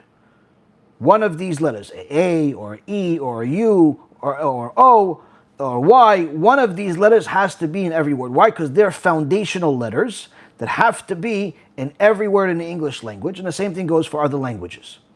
In the Hebrew language, we do not have a vowel system that's comprised of letters. The vowel system that that Hebrew has is those dots, which is called nikud. That's how we know how to read the words. So, for example, in English, when you want to write the word Moses, that Moses spoke to God, right? So you have to use vowels in order to write the word Moses. So you use M-O-S-E-S. So you see in the word Moses, you had to use two vowels. You had to use the O and the E. Without the O and the E, all you would have is M-S-S, which changes the word and it turns into miss. So in Hebrew, we don't have a vowel system that's comprised of letters, but rather of those dots. In order for us to know that this word is Moses, we need those dots. Those dots, that nikud, you're not going to find that in the written Torah. If you open a Torah scroll, you'll see there's no dots there. There's no punctuation whatsoever. There's no period. There's no indication of when the sentence begins or when the sentence ends, or what are the sounds, what are the vowels. The Torah scroll does not have it. So how do we know how to read? Because the oral Torah provided us the vowel system. And it told us where to put it in the entire written Torah. Therefore, not only do we have to have the oral Torah in order to understand the laws, we have to have the oral Torah in order to even read the word Moses or any word. And in fact, this is one of the proofs that shows that the Christian belief is complete foolishness, because they themselves deny the oral Torah while using the oral Torah, because that's the only reason why they know how to read the translations of the written Torah, because they know they are using the vowel system, which is part of the oral Torah. And the foundation of the oral Torah is the very Talmud that most anti-Semites and ignorant people speak against, and it's only because they're ignorant of it.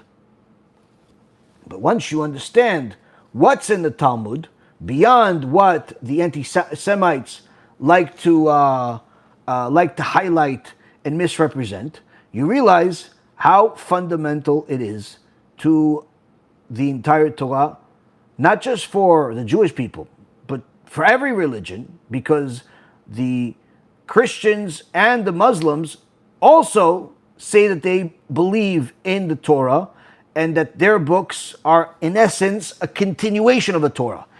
Now, the fact that their books are not a continuation, but rather a fabrication, is irrelevant and a moot point. Still, they both accept the Torah as divine, which means it's from God. So, that means that once you have a Torah that's from God, but yet you don't know how to read it, then it's useless. So how do you know how to read it? From the oral Torah. Because the oral Torah gave you the vowel system, the punctuation system, tell you where the sentence begins, where it ends, and so on and so forth.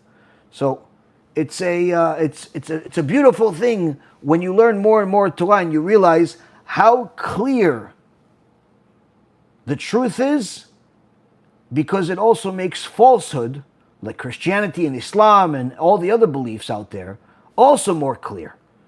The more you know about the truth, the easier it is to identify falsehood.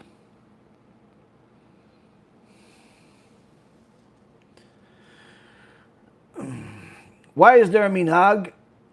Some Sephardics eat dairy on Shavuot. It's not just some Sephardics, also Ashkenazim. And the reason why is because after Moshe Rabbeinu came down from Mount Sinai with the Torah had laws of how to slaughter the animals. And Am Yisrael prepared already before Moshe Rabbeinu came down, which means that all of the animals that they prepared, that they slaughtered, was not in accordance to the law of the Torah, which was applicable at that point.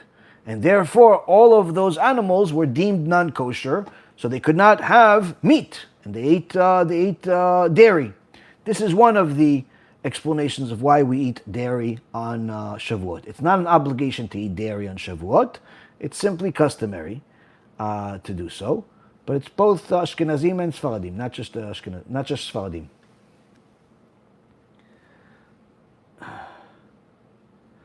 What do you know about the god of the Assyrians? That he was another idol, false idol, and I believe, if I'm not mistaken, no, that may be the Plishtim. No, I'm mistaken, yeah. Either the Plishti idol or the Assyrian idol was after a mermaid, Serena, but a male Serena. But either way, they're all idols.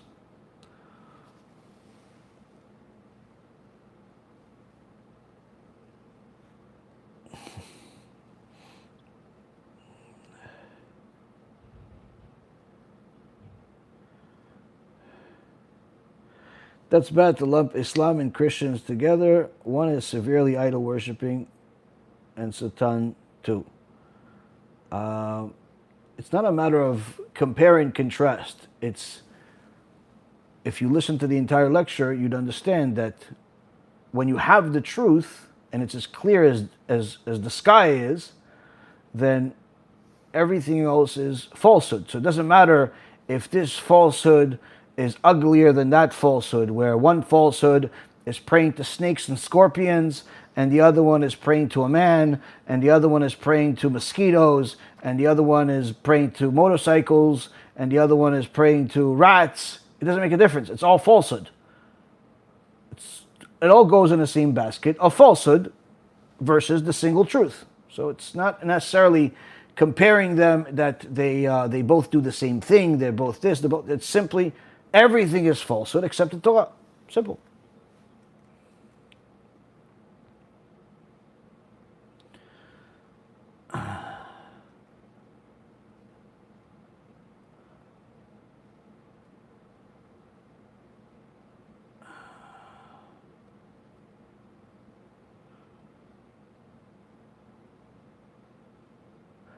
Is it a halacha to stay up all night on Erev Shavuot? It is a custom. It's not an obligation.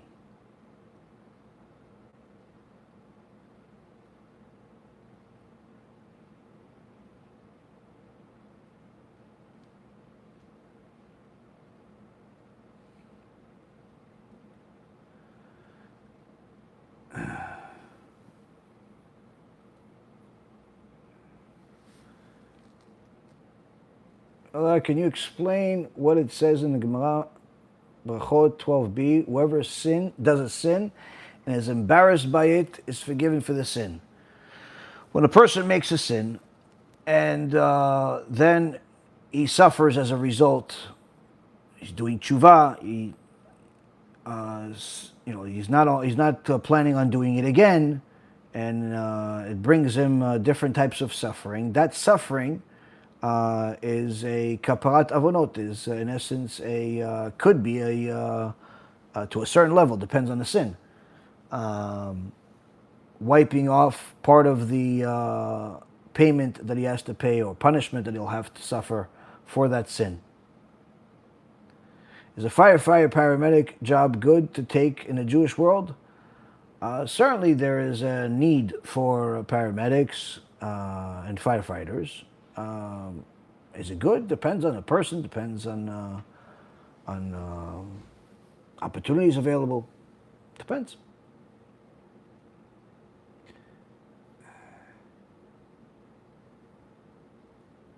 Do we get a mitzvah by asking these questions even online? Sure, if you're learning Torah, you're asking questions that you actually want to know the answers for, sure, why not? It's learning Torah. Doesn't matter if you learn Torah online or in person. Question gets to destination, it gets answered, it's good.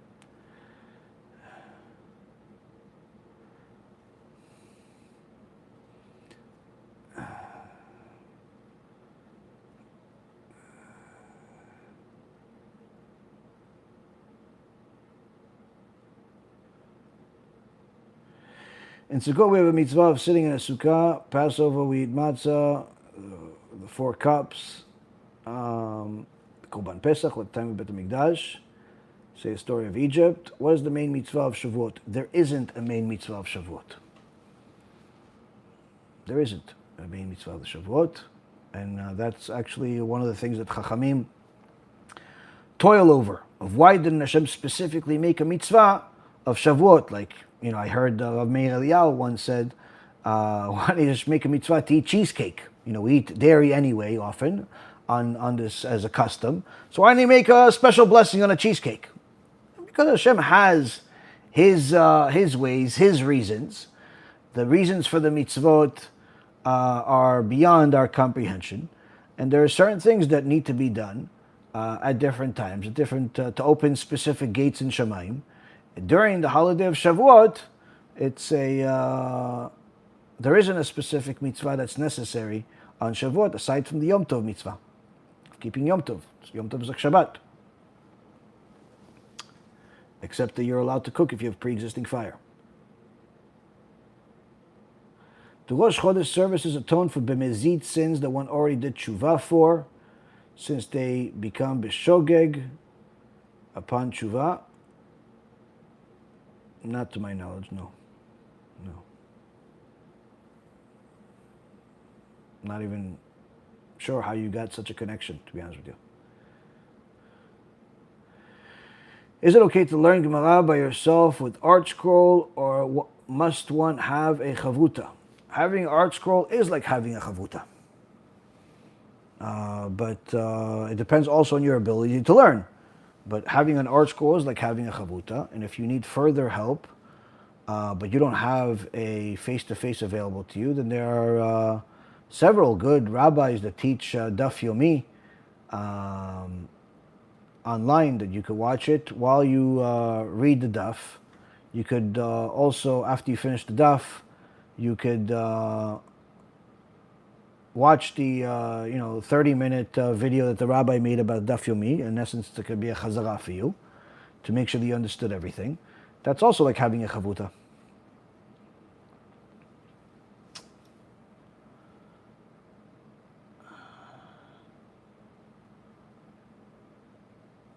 Is it allowed to turn away a Jew who wants to learn Torah because they don't have money, like in the cases of Hillel and Rav Eliakim? If so, why is it allowed to sneak in and learn without paying? Why is that not stealing? So as far as turning away somebody because they don't have money, it depends. It depends on the Mara Da'atra, what's his rationale behind it. There may be limited spaces. There's a, let's say if there is only 10 seats and one person is paying and the other one doesn't have any money, you have to take the one that is paying, not because his money makes him better, but rather because you need the money in order to pay rent, in order to survive. It's the ways of the world. So you're not rejecting that person from learning Torah. You're simply, not making your particular place to be the only one. He could still learn Torah. He just doesn't have to learn with you. He could learn Torah elsewhere. He could read books on his own. Now, as far as the Hillel or or the young Mesameach listening in on the Torah, no, it's not stealing. Hillel was on the roof, so therefore he was not occupying the space that required money. And the Mesameach also was not taking up one of the seats, and therefore it was benefiting from someone without them losing. There's a halachic concept of benefiting from something that someone has without them losing. That at times is permitted, at times not, depending. But the point is that no, it's not considered stealing what they did.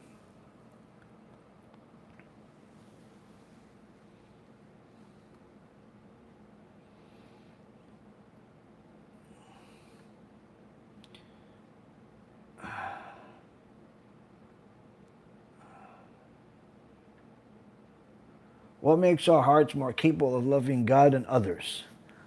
The more you invest into something, meaning the more effort you invest into something, the more you're going to love it. The reason why a mother loves her kids typically more than the father is because a mother typically invests more of her efforts into raising the children. Aside from the fact that they used to be part of her body and she gave birth to them, even later on in life, the mother is typically more connected to the children than the father is, because she invests more of her efforts into raising them, into feeding them, bathing them, cleaning them, crying with them, crying about them, and so on. So the more you invest into something, the more you're going to care about it. In so many words, if you want to love God more, then invest more into the relationship you have with Him. Pray to Him more, speak to Him more, do more of what He says. And the more you'll do, the more you will fall in love with God, because the more you'll feel connected to Him. The same goes with other people. The more you help other people, the more you'll care about them.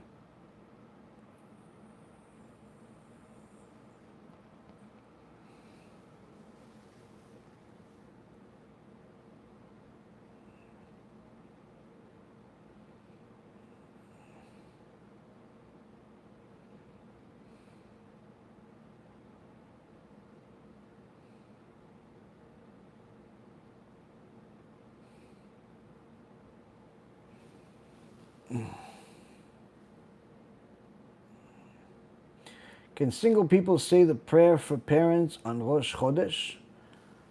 Sure, why not? You can pray for your parents every day. Is it true that Mashiach has to come within the next 20 years maximum, based on calculations? I believe I heard this from Rav Mizrahi. He has to come? No. Nothing has to happen. Likely to come? Sure. Possible to come? For sure. Has to? No. Hashem is not subject to any rule whatsoever that we have in our minds. He can do whatever He wants. He can do whatever He wants. There's no one can tell God what to do. In fact, even Moshe Rabbeinu asked God specific questions of why He rewards, He gives benefits to the wicked at times, and hardship to the righteous. And Hashem gave him 7 different reasons. But the 7th reason is, I'll do whatever I want. In so many words, Hashem was telling him it's beyond human comprehension. And I will do what I do without having to explain everything that I have to do. So anyone that tells you that something has to be, where God has to do something, then you have to qualify that. You have to qualify that.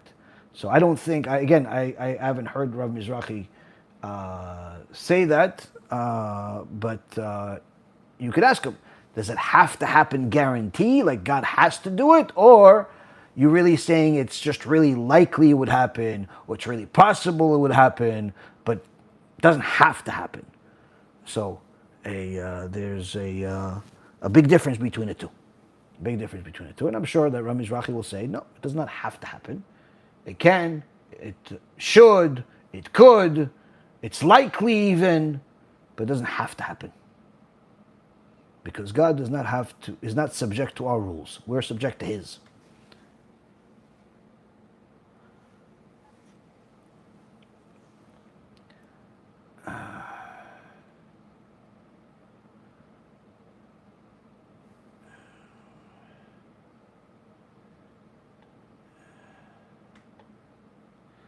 Can you make it to Olam Haba but not be resurrected by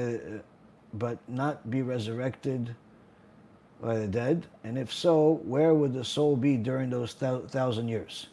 Yes, there are plenty of people that have no merit to be resurrected with the dead, but will still eventually go to Olam Haba. And during those 1,000 years, it depends on the soul. It could be that it's in Gehenom, it could be that it's in Kafakela, that it has to clean up the filth it gathered before it goes to Olam Haba.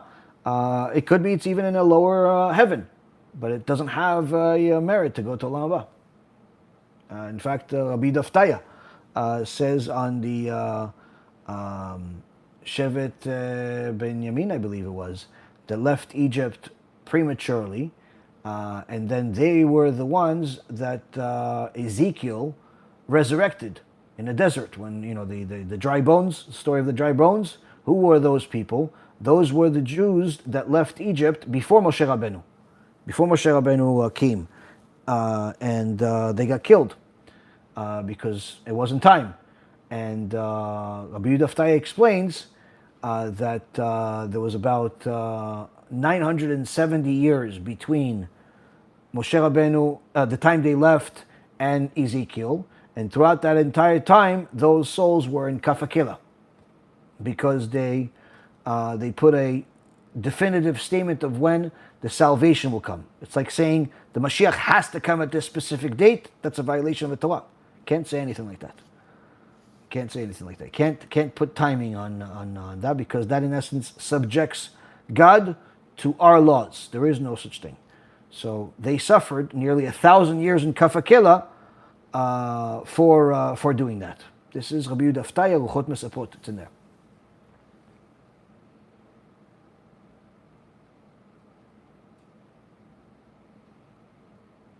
I've converted in my heart long ago and only want Hashem to take me deeper and level up my soul to its highest state. His glory and face is... Okay, I have no idea what you're talking about. I'm sorry.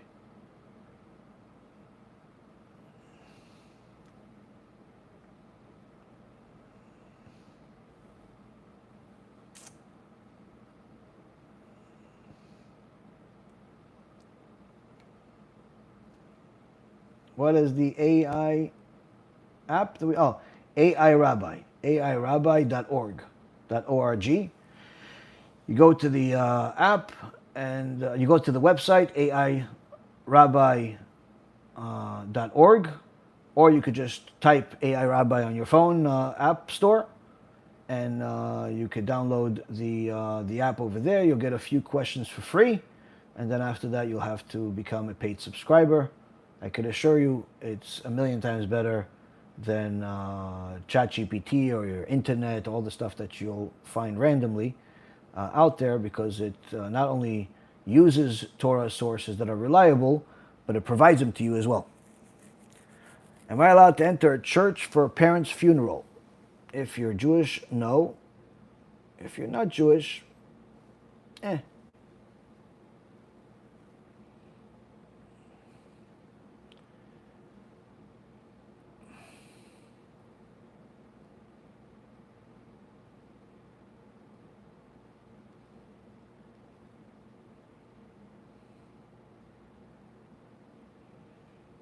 Why are big tzaddikim not talking about wigs and modesty like they should? How do you know what big tzaddikim are talking about? Do you listen to everything they say? Do you read all their books?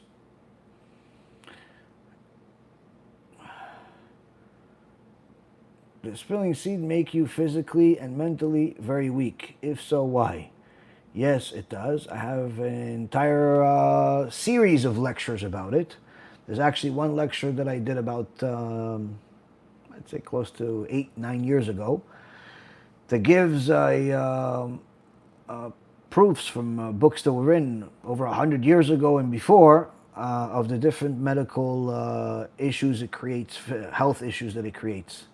So you can watch those lectures. I believe if you just go to my YouTube channel and you type in the words wasting seed, and you watch the longer lectures, not the clips that are 5-10 minutes, but rather the longer ones that are an hour or more, over there you'll find a endless amount of information. Each one is different from the next, and some of it contains medical information that you're interested in.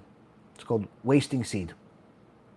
Go to my YouTube page, Rabbi Yaron Reuven, go to the search, type in the words Wasting Seed, and there's a whole playlist, probably somewhere in the neighborhood of 150, 200 lectures I've done about the topic, if not more. Baruch Hashem.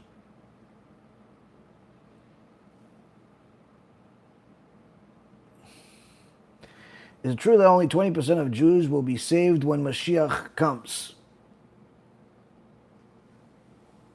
Based on what we say in Kedusha and Musaf, only 20% left Egypt. So as far as how many people left Egypt, there's different opinions. On the conservative end, 20% left Egypt, 80% died in Egypt. On a more aggressive end, much less than that left Egypt. In fact, in the Mi'am Loez, he says 1 out of every 500,000 left Egypt, meaning that it's 0.2% left Egypt. And the final salvation, we're hoping it's going to be much better than that. If Mashiach came today, then certainly it would be a disaster because, unfortunately, many Jews do not keep Torah and mitzvot, and therefore they will not survive. They will not be rewarded. Quite the opposite, chas v'shalom. The reason of why I do what I do for the last decade, and why Rav Ephraim does what he does, and the shiurim, and the lectures, and the books, and the USBs, and working for free nonstop around the clock, is to change that percentage, to help as many people as possible do tshuva. Baruch Hashem, just a couple of days ago, my dear mother left me a message, as excited as can be, where she said she walked into a store and there was a group of young guys, religious, and she always carries either one of my books or USB or something. She likes to give it to people to do kiruv, and I believe she gave him one of the books. She says, "You know my son?"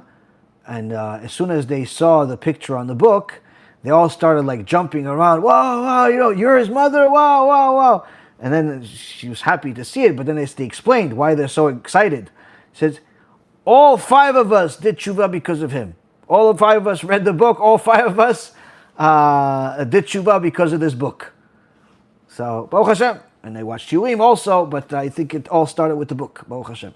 So that is a big win, Baruch Hashem. 5 special neshamot that are on the path to Gan Eden, that are going to sanctify Kadosh Baruch Hu's name, have religious families, are going to do mitzvot for generation after generation until Mashiach comes, are from someone that invested into putting that book somewhere, and those guys picked up the book, read the book, and decided to transform the rest of their lives because of it. 5 guys, 5 people. I mean, 5. It's 5 families, 5 grandkids, next generation. You know, this is an endless amount. If Rabbi Yehuda Nasi says it's worth it to spend an entire life of 70 years to try to make one Jew do tshuva. One Jew. It's worth it to spend 24 hours a day running around the clock, chasing after one Jew, trying to convince him to do tshuva, to start keeping Shabbat, to start keeping mitzvot. One Jew. If you succeed after 70 years, finally the day before you die, you succeeded, you got the guy to start keeping, it was worth it for you to live. That whole life was worth it, just for that one. So here you have a group of 5 guys. B'siyata d'ishmaya, Hashem wanted to make my dear mother very happy, and of course me happy as well. But it's certainly a special experience for a mother to see the fruits that come out of all of this, and it never gets old. There's always more, and it's always exciting. But extra happy gift to see come into a store happens to be 5 Baalei Tshuva, all from the same book, written in Hebrew, that these guys read in America. And all of them changed their life and transformed their life because of this book. It's unbelievable. By the way, I don't know who these 5 guys are. But if they're watching, thank you for, number 1, doing tshuva, learning Torah with us, making my dear mother happy. Hashem bless you guys. Bracha, atzlacha. Continue serving HaKadosh Baruch Hu full force. Sanctify Hashem's name. And please return the favor by getting other people to get to read our books and get some books from the Kiruv store and distribute them in your community. It worked for you guys to transform your lives. The least you can do is help other people. We have Shem Erchem. Look what the question he just asked. If only 20% of Am Yisrael are going to survive. We don't want only 20% of Am Yisrael to survive. We want much more. Help us. You guys benefit from these shurim. The least everyone that's watching these shurim and benefiting from them, the least you can do is share these lectures and go to the Kiruv store, get yourself some books and distribute in your Jewish community. That's the least you can do. If you could do more by donating, by all means. But the least everyone that watches the lectures can do is do Kiruv and distribute these books in a Jewish community. Why? Because if you benefited from them, it transformed your life. Now you're keeping Shabbat. Now you're keeping family purity. Now you're eating kosher. Now you're learning Torah. As a result of these lectures, the least you can do is help other people benefit the same way you did. So that's an important thing for people to help. And the people that already gave the books, don't think that you're finished just because you gave a bunch of books. Some people tell me, listen, I gave a few cards or I gave a few books. Am I finished? I'm done? No. As soon as you finish, get more. When am I finished? When your life finishes. When your life finishes, then you're finished. As long as you're in this world, you have to do as much as you possibly can to get Am Yisrael closer to Hashem. Give more of the books, more of the USBs, especially since it's free. It's free. Ribono Shel Olam. I don't know. I wish I had stuff free for me to give out when I was first starting out. When I first started out, I had to go buy from different rabbis and organizations the stuff that I would give out to people. You guys have it for free.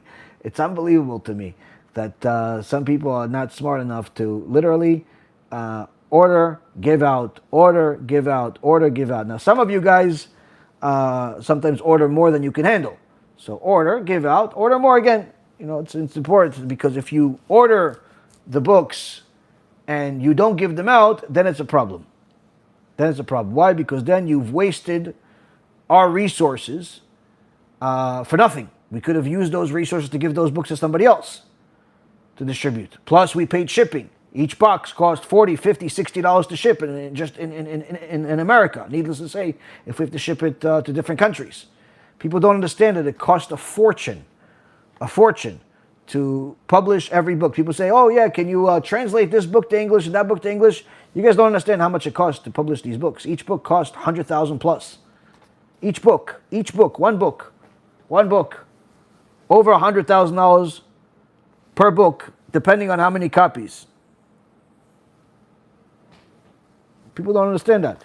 You have the editors, you have the graphics, you have the printing, shipping, taxes, just taxes. Taxes to ship the books to Israel, for example, is 17.5% of the cost. So if I bought $100,000 worth of books, for me to take those $100,000 worth of books and get them to Israel, for example, I have to pay $17,500 to Israel in taxes, plus shipping, which $10,000, $20,000, $30,000, $40,000, depending on how heavy everything is.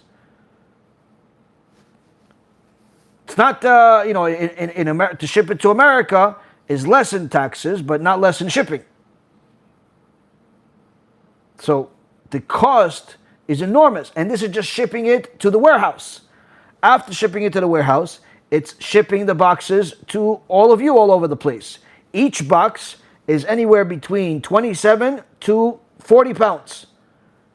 We send it UPS. Average cost is anywhere between $35 to $65 per box. So you ordered 10 boxes. Let's say you ordered 10 boxes over a period of time. You got 10 boxes. Just the shipping costs to get you the stuff is somewhere in the neighborhood of $500. Now, if you calculate the cost of the books, talk about huge investments. Huge investments, but people don't understand it. Sometimes people think, oh, listen, I'll do what I can, and in reality, they don't understand how much they are benefiting from the organization. Go to any rabbi, and see how many books he's going to give you for free. For free. Go to any rabbi. Go say, Rabbi, listen, can I have 200 books for free? So, why? What do I steal my money? Why would I give you 200 books for free? No, I'll give them out. Okay, pay for them. And then you can give them out. No, you pay for them and I'll give them out. Why?